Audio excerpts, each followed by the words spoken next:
So, as I was saying, to be able to share some great things with you that are going on within our school. And so today you can see I'm joined by some wonderful students and coaches here today. I am really excited to introduce to you our volleyball state championship team.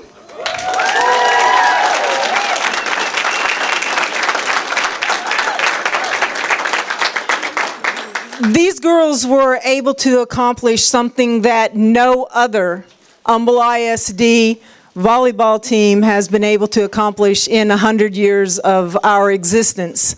And so they are the very first ones to bring that state championship back to Humble ISD. So it's very special. And not only am I proud of these girls for winning the championship, but I'm most proud for the way they won that championship, and that is with sportsmanship, the way they represented our school, and so many compliments on their representation. And so that's what I'm most proud of. But I would like Coach Miser to say a few words about some of our athletes here that have received some really outstanding accommodations through their journey. So Coach Miser. Thank you, Mr. Abing. Hi, everybody. Thank you for letting us come and make an appearance with you here today. I just want to say that these girls had worked so hard for what they were able to accomplish this year. Their level of commitment to our goal, the process, and to each other was like no other team that I've ever had the opportunity. Is this working? Okay. So they're all deserving of all these awards that I'm about to read to you. They're just great people. So I just wanted to get that in. Okay. So for the district, for honorable mention, Victoria Marquez and Emma Joy Omenson received that honor. For a second team all district, Julia Hadley and Sydney Kolar. We had 9 girls receive all-state all-academic honors, and those were Julia Hadley, Emma Joy Omenson, Sydney Kolar, Andy Unwin, Erica Williams, Aaliyah Williams, Katie Searcy, Yates Barker, and Libby Overmeyer.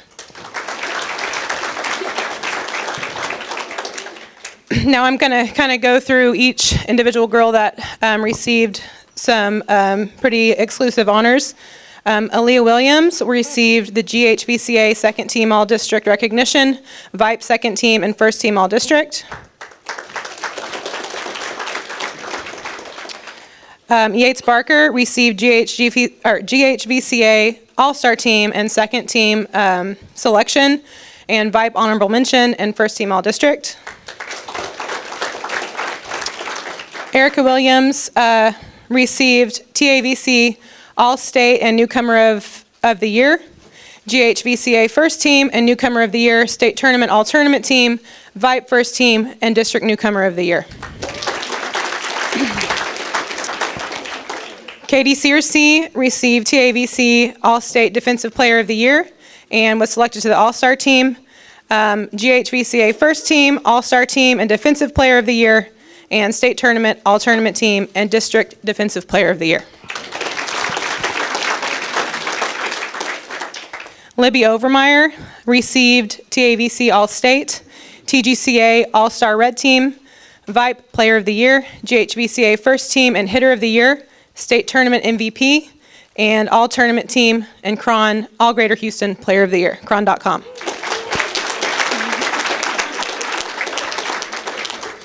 Andy Unwin received TAVC Player of the Year and All-Tournament Team, TGCA All-State and All-Star Legacy Team, GHVCA First Team and All-Star Team, VIPE Utility Player of the Year, UIL State Tournament All-Tournament Team, and District MVP. So I received some accolades as well, but I definitely can say that I could not have achieved these awards without the help of my amazing coaching staff. We're only as good as how we were able to collaborate together, and I'm very grateful for their contributions this year.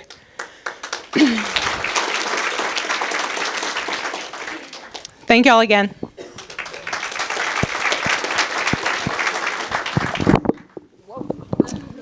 As you just heard, those are some pretty significant accommodations and awards that they've received at not only the district level, but at the state level.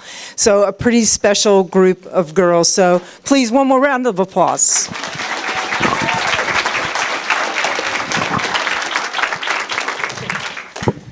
Awesome job, girls.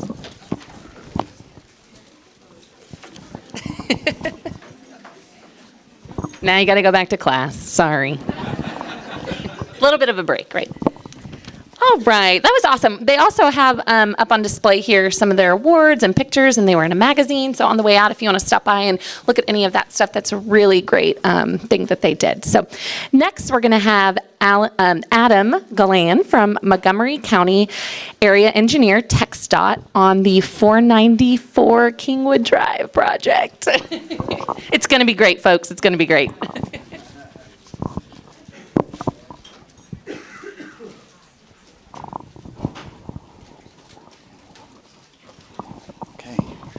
Thank you, everyone. I'm going to run through these slides, try to do it as fast as I can. They said 5 to 7 minutes, and if there's questions, I'll be here after. I'll stick around if there's something you specifically you want to talk about. I work for Texas Department of Transportation, Montgomery County, so our office is in Conroe. And my assistant's Abraham. We're off at 3083, so we'll be doing the Loop 494 project that's coming through the community. So just overall, TxDOT has 25 districts. We're broken up. We're part of Houston District. So we have 6 counties. And we have all the state highways, the interstates, the FM roads, the loops, things like that. So those roads are the responsibility of TxDOT. We also work with City of Houston. They'll take over the signals when we're done.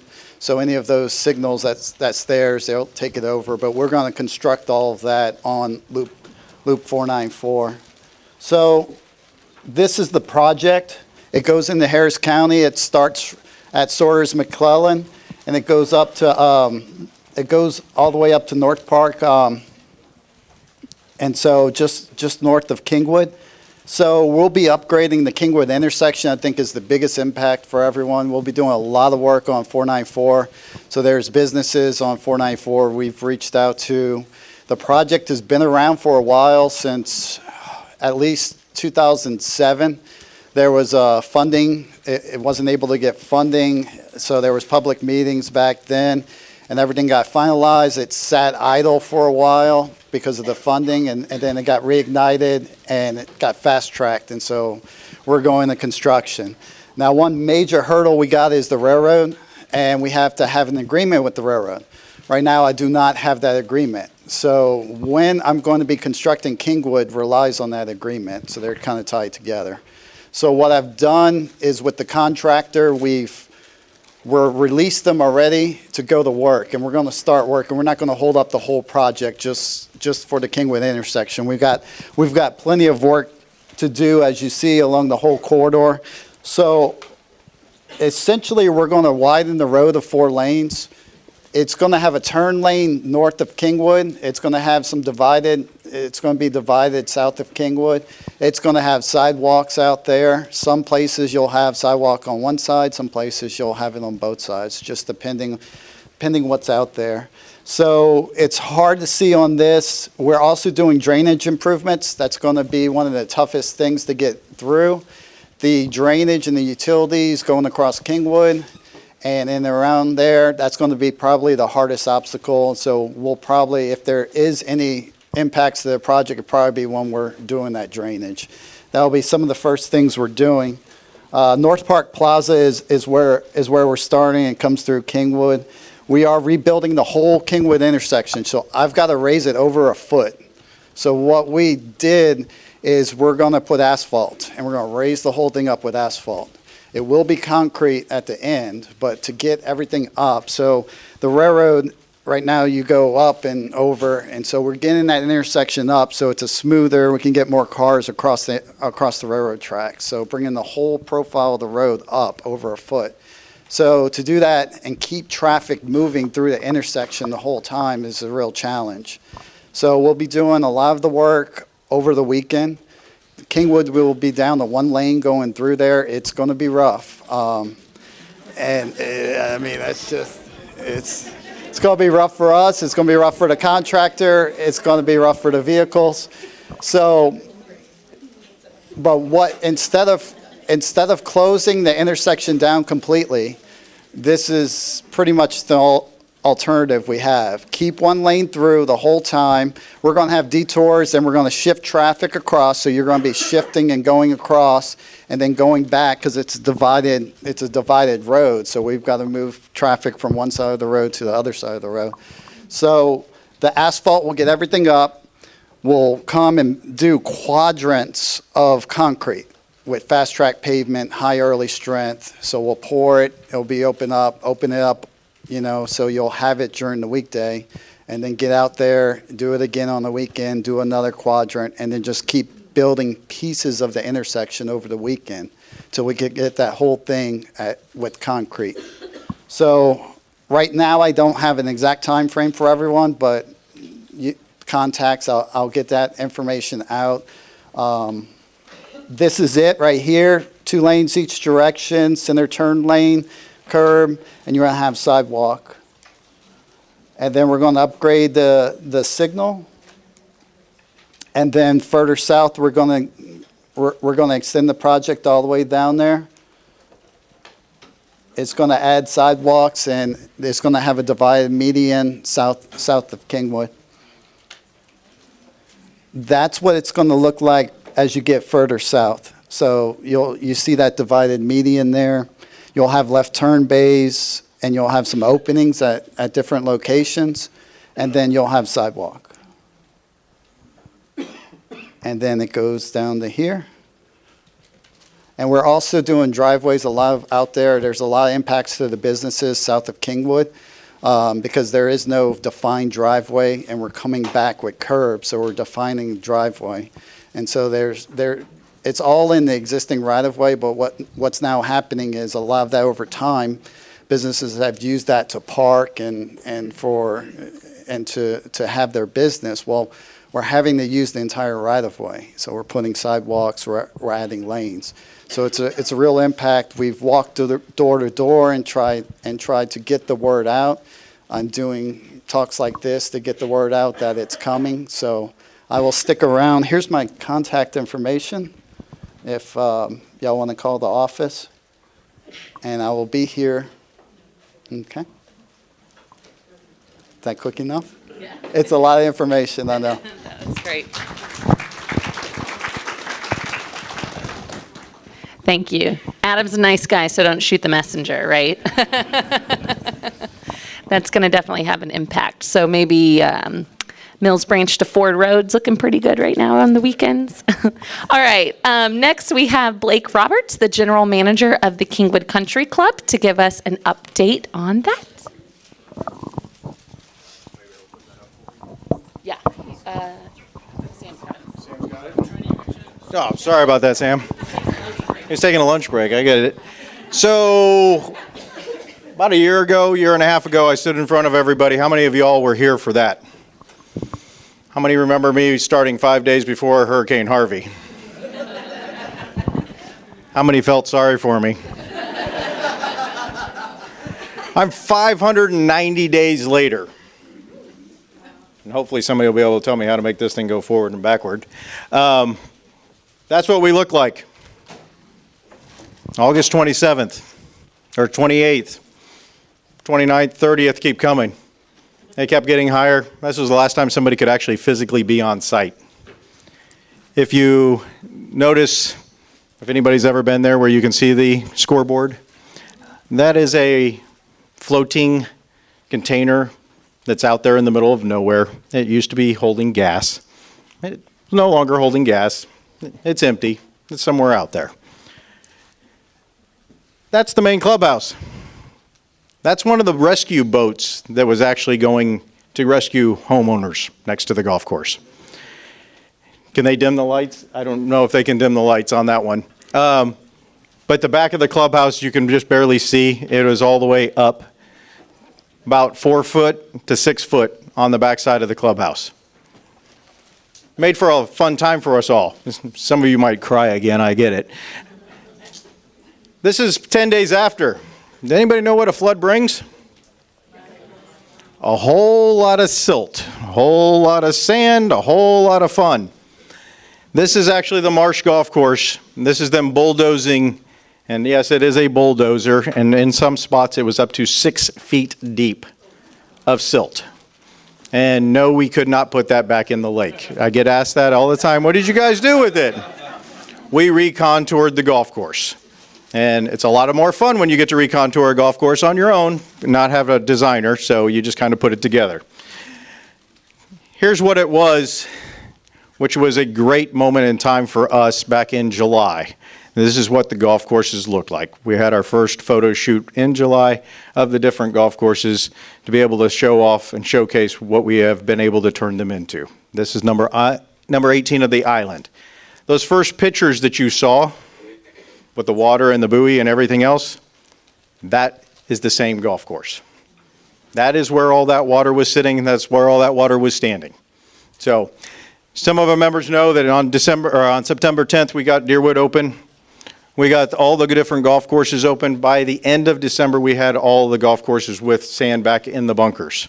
Not on the golf course, back in the bunkers, which is a great thing for all those golfers out there.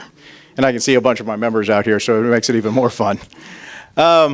Lakeside Terrace, we opened that one up in December, and we were able to dine. We actually cooked out of a 38-foot cook trailer. We did that all the way until February of this year. So cooking out of a cook trailer, 38-foot cook trailer, if you don't know your cooking partner, you will by the end of the time you're in that little trailer. 4 guys in a trailer on a daily basis was quite fun. Fitness actually opened on April 9th. We have everything new. Nothing was able to be salvaged. They would not allow us to because of the Category 4 water that we were in. Everything had to be replaced. So now I have a new Pilates room, group fitness room, TRX, Operation Boot Camp. If anybody's ever worked out outside in Houston, you will lose weight and sweat yourself to death really quick. I've learned that. MX4, boxing, cycle room, and virtual training. All of our rooms now have virtual training so that I don't have to have an instructor there. If you want to work out at a certain period of time, you can actually come in and work out whenever you want. Makes it a little more fun for them all. New cycle room. December of 2018 was our first official date we opened Deerwood. Deerwood got a complete renovation. Our golf shop moved into our dining room. Our dining room moved back into, our golf shop moved back into our bag storage. Our men's locker room was completely remodeled. The golf course is back in exceptional shape, and we're ready for operation. This is December of 2018. Start putting the math together, and yes, my 590 days being with Kingwood has been a lot of fun. This is our new dining room. If you haven't actually got to see it, trust me, people look at us going, how did you move it? And you were like, well, this is how we did it. And now they understand it. Now they actually get a great view of Lake Houston as they keep dredging it and cleaning it and doing everything else. Men's locker room, back patio. Move forward to February of this year. On the 20th of 2019, we moved into the main clubhouse. The main clubhouse, we moved out of trailers. We moved out of all the different pieces that we were all living in. And we now have the Tavern 91 Bar and Grill, which now seats, and the walls have been opened. Areas easily seen out into the lake as well, so that you can see the beautiful view and the golf course. New bars, new pro shops, new boardroom, new everything else that we have available for all of our members to enjoy. And golf shop that goes along with it. Clubs of Kingwood is probably the new center of the community. We are built right dead smack in the middle. We have a lot to offer now, and we're happy to actually be back in business. We do have a lot of projects that are still going on. My members have been putting up with the wonderful parking lot remodel.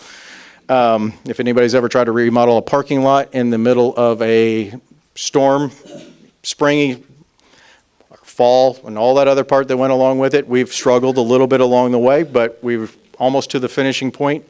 I think there's 9 more projects that are on my desk that are still waiting to be signed off on and to have capital funds for, and once we do, we're hoping to have all of them up and operational by the middle of June. So we just can't wait to get everything finished off and have everybody be out to enjoy it. And if you have membership questions, I do have one of my membership directors who is here this afternoon with me, Nate Gum, and he's here. If you have any questions afterwards, we'll be hanging around to answer any ones you have. Thank you. Thank you, Blake. If you haven't stopped by the club, you should. Ooh. I took MX4 on Tuesday and I can't get up the stairs, so I'm still like really hurting. But just a plug for the country club, you saw that great place where they do events. May 31st is going to be the party on the green for the chamber. We have some great stuff that's going to be there. So if you haven't checked out the club, I think May 31st would probably be a great time to check out the club. So next up is somebody I know very well. It's myself. Okay, so Jennifer Carney. I am the co-chair of the Humble ISD Education Foundation, and there's a slide, Sam. We've been working really hard on this. If you don't know about the Humble ISD Education Foundation, we provide innovative grants to teachers and employees that apply so that we're able to get them funding into the classroom to help them with some really great ideas that they have. We have our annual gala next Friday night, April 12th at the Civic Center from 6 to 10 p.m. It's going to be a ton of fun. It is Our Future is So Bright, so you're going to wear your neon stuff, flashing. It's going to be a lot of fun. Let me pick up my little cups here, donated by KNS Sportswear. A little shout out. These are so cool. You can only get these at the gala. They have the Humble ISD 100-year logo at them. They will be $20 sold at the door, and then you can fill them up with all the water that you want. Just a plug too, we have Hometown Chef is going to be catering. That's a new catering company for us this year. It's going to be taken over. We're going to have some great food, some great entertainment. That is also where we announce the District Teacher of the Year. So you can get your tickets on humbleisdfoundation.org, and I promise you won't be disappointed. Please come out and help us support the students. And I'll turn this off now so no one has a seizure. Oh, look, it does different colors, and you get to take it home with you. How fun is that? Thank you. Okay, so next Friday, April 12th at the Civic Center. Did I miss anything? Okay, and you can buy glowing stuff on Amazon and stuff, so get out there, buy your tickets. I want to see you there. Okay, next up, we're going to have Adam McAlpine from McAlpine Interest. He's going to give us some information on Leadership Lake Houston.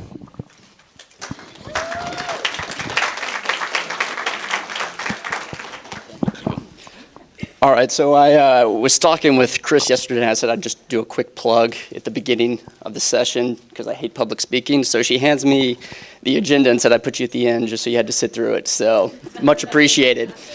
But I am the program chair for Leadership Lake Houston, and just real fast, as a show of hand, who is currently in or has completed the Leadership Lake Houston class?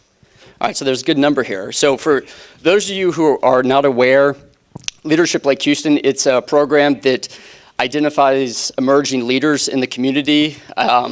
They do this, and the intent of the program is to develop these new leaders as well as bring awareness to the area to existing community leaders through some of the various opportunities that you can go through with these segments. Some of the segments that we'll have, it's once a month. You will meet one day out of that month, and normally I think it's Tuesday that we're doing it this next one. And you have services like the social services class, you will have education, healthcare, government, justice, and public. And it is a phenomenal program that the Lake Houston Chamber puts on. I was fortunate enough to go through it in class 2. We will be going into our 9th, is it 9th? Yes, the 9th program at this point. So we will be taking applications for this program beginning on April 22nd. So if you know of anyone that may be a new community leader, or if you are an employer and you have employees that you would like to be in this program, or if you yourself would like to be in the program, please get with myself or Chris will be hanging around afterwards. I've got some applications right here. So if anyone wants to be involved in this, we are always taking new applications, and this is going to start in about 3 weeks. Thank you.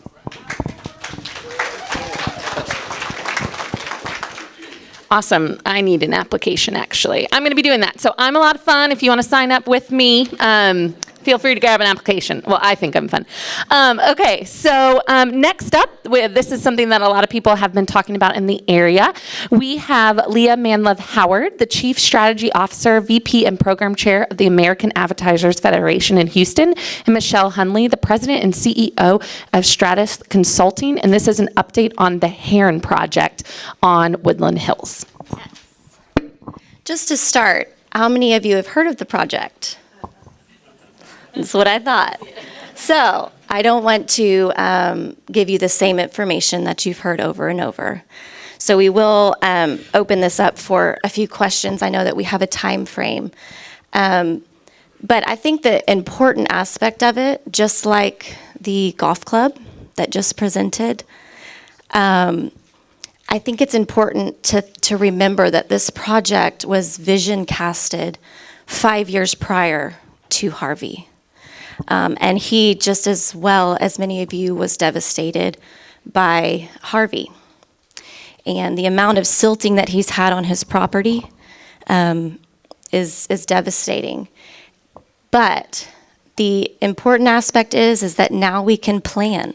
Now we can plan for something as epic as Harvey.